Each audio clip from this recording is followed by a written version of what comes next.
Hey everybody, I have a fun Turnabout Stencil video for you today.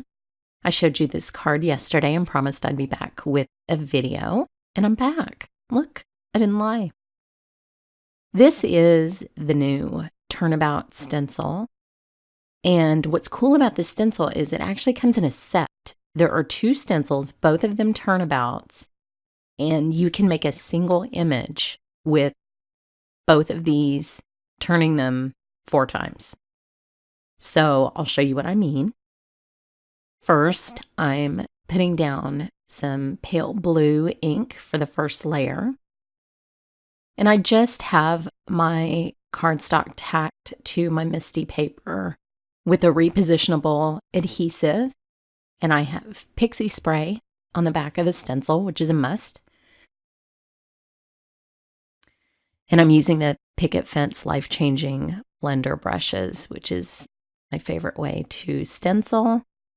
You get nice smooth color and no little pounces of color that you don't want. So once I'm done with the blue layer, all I'm going to do is take the stencil and rotate it 90 degrees for the second color. So just remember which direction you're rotating. So I'm going to go counterclockwise to apply the key lime ink.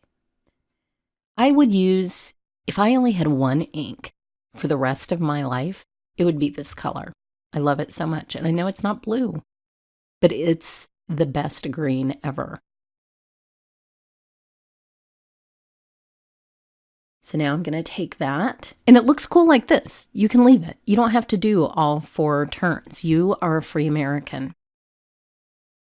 But I am going to do all 4 turns. And then when I do the companion stencil, I'm just going to do 1 iteration of that. Pardon my allergy throat. Never get away from them. Okay. Because this is already so colorful, my next color is going to be yellow, but then I'm going to finish with a gray. Choosing 4 colors that are this bright would probably be too much.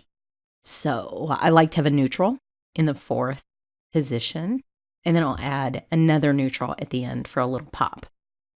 Now, in addition to the 2 companion stencils that go together, there is also a stamp set that goes with these 2, and I'll show you what that looks like in just a minute.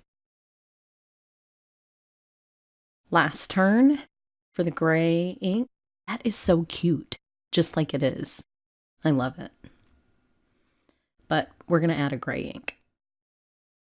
Now, I cleaned that off with my absorber just so I'm not transferring color that was on the plastic into the next layer of colors. That's why it looks clean every time I bring it back in.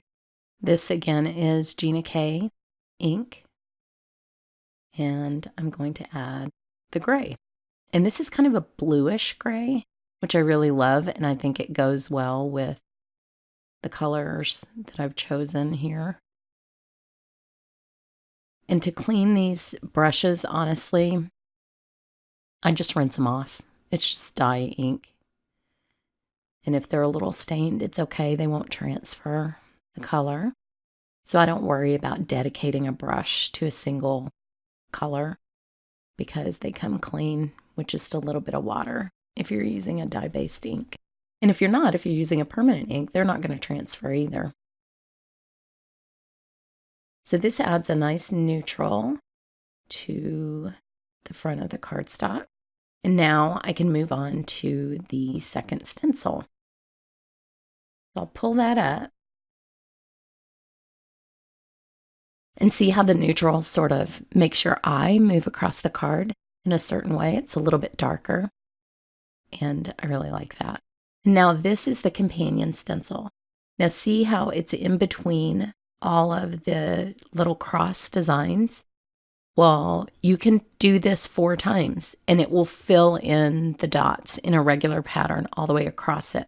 But what I wanted to do was just add a few black dots just to really move your eye into the right place on the card.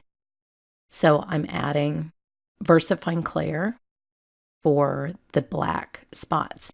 And in this view, because I'm coloring on the plastic, it sort of looks like it's the same value as the gray ink that I put down, but you'll see that it's much, much darker actually on the cardstock. And you can see just a few little pops of black. And I love that. I think that looks awesome. So just a little different way to use layering turnabout stencils. You don't have to fill in the entire thing, but if you did, look how regular it makes that design. It just makes it super interesting. So you would just rotate and fill in and fill in. Really cute.